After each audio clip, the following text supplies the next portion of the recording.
NHA သတင်းဌာနဖိတ်ခေါ်ပါတယ် ပြောပါလေ ဟာအခုဆိုလို့ရှိရင်ရွေးကောက်ပွဲနဲ့ပတ်သက်ပြီးတော့မေးချင်တာပါနော်ရွေးကောက်ပွဲနဲ့ပတ်သက်ပြီးတော့နိုင်ငံတကာလူဖွဲ့စည်းရနေပြီးတော့ဒီရွေးကောက်ပွဲဟာတရားမျှတမှုမရှိဘဲနဲ့အတင်းကျပ်လှုပ်ဆောင်နေတယ်လို့ဝေဖန်နေပါတယ်အဲ့ဒီဝေဖန်မှုအပေါ်မှာဗာမြန်ပြောချင်ပါတယ်နောက်ပြီးတော့ဒီရွေးကောက်ပွဲအဲ့ဒီဝေဖန်မှုကဘယ်လိုများထင်ပါလဲပေါ့နော်နောက်ပြီးတော့ဒီရွေးကောက်ပွဲဟာလွတ်လပ်ပြီးတရားမျှတတဲ့ရွေးကောက်ပွဲဖြစ်မယ်လို့ထင်ပါသလားရှင်တော်မြင့်တဲ့စကလုံးပဲလို့ပြောရမယ်ဒါပေမဲ့မိကုန်းထုတ်တာအောက်ဘီကဲအဲ့ဒါဆိုရင်ကျွန်တော်ပြောချင်တာအမကနိုင်ငံတကာလူအဖွဲ့အစည်းဆိုရဆန်နှုံးကဘာလဲအမပြောတဲ့နိုင်ငံတကာလူအဖွဲ့အစည်းဆိုရဆန်နှုံးကဘာလဲ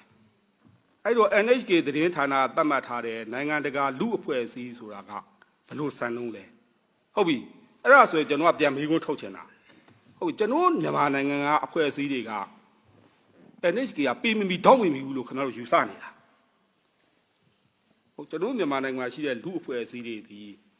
ပေးမီတောင်းဝင်ပြီးကြက်မပြေးတဲ့လူအဖွဲ့အစည်းလို့ယူဆနေတာအဲ့လိုတော့မဟုတ်ဘူးနဲ့တူတယ်အဲ့တော့ကျွန်တော်ပြောချင်တာကတော့ပြောချင်တာဒီလိုယူဆတယ်ဆိုရင်အဲ့ဒီယူဆပထမဆုံးပြင်ပေါ့ဗျာပြင်လို့ပြောချင်တယ်ရွေးကောက်ပွဲကိုအတင်းကျပ်လုံနေလို့ပြောရွေးကောက်ပွဲအတင်းကျပ်လုံရအောင်ခင်ဗျားတို့ကျွန်တော်လည်းမြင်နေတာပဲပြည်သူလူထုလည်းမြင်နေတာပဲရွေးကောက်ပွဲကိုအတင်းကျပ်မင်းတုံးနဲ့ရိုက်ပြီးမင်းလဲမဲလာမထဲလို့မနေရရွေးကောက်ပွဲမှာမင်းမထောက်ခံမနေရကျွန်တော်မလုပ်ပါဘူးလုပ်เสียရလဲအကြောင်းမရှိဘူးဒီမှာလည်းကျွန်တော်နေ့စဉ်ထုတ်လွှင့်နေတာပဲရွေးကောက်ပွဲကိုပြည်သူလူထုတွေဘလောက်လိုလားတယ်ဆိုတာလဲရှိပါအဲ့တော့ကျွန်တော်မငင်းပါဘူးမလိုလားတဲ့ပြည်သူလူထုတွေရှိမှာပေါ့ဒါပဲလိုလားတဲ့ပြည်သူလူထုကတော့ပိုပြီးများလိမ့်မယ်လို့ပြောချင်ပါတယ်နောက်တစ်ခုကတော့ရွေးကောက်ပွဲကမြန်မာနိုင်ငံအတွက်လုပ်တာလေကျွန်တော်မြန်မာပြည်သူလူထုအတွက်လုပ်တာရွေးကောက်ပွဲကနိုင်ငံတကာအတွက်လုပ်ပေးတာမှမဟုတ်တာမြန်မာနိုင်ငံမှာအစိုးရပေးဖို့လုပ်တာပဲ international အစိုးရအတွက်ကျွန်တော်ရည်မှန်းပြီးလုပ်တာ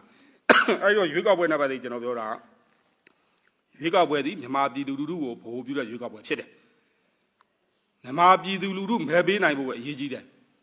international ကကျေနပ်တာတွေမကျေနပ်တာတွေကျွန်တော်အရေးမဟုတ်ဘူးနော်ကျွန်တော်ရွေးကောက်ပွဲကိုကျွန်တော်တို့နဲ့မိတ်ဖက်နိုင်ငံတွေကကူညီပေးနေတာရှိတယ်ထောက်ခံပေးနေတာရှိတယ်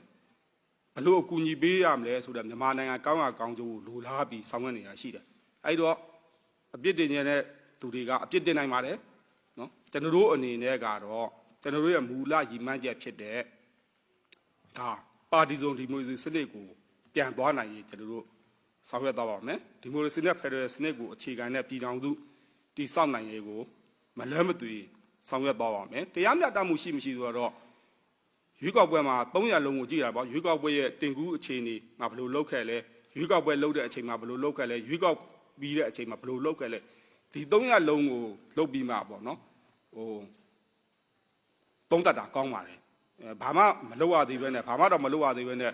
တရားမျှတတဲ့ရွေးကောက်ပွဲမဖြစ်နိုင်ဘူးတော့တရားမမျှတတဲ့ရွေးကောက်ပွဲမဖြစ်နိုင်ဘူးဆိုတာတော့ဒါဒီတရားနီးလန်းကြတဲ့ပေါ့နော်ဆုံးဖြတ်ချက်မျိုးသုံးသပ်ချက်မျိုးမဟုတ်ဘူးလို့ပဲပြောချင်ပါတယ်ကျေးဇူးတင်ပါတယ်ကျေးဇူးတင်ပါရှင်အခုလိုခေါင်းစဉ်နဲ့မဆိုင်ပေမဲ့ဖြည့်ချပေးတဲ့ပူချုပ်ကျေးဇူးတင်ပါရှင်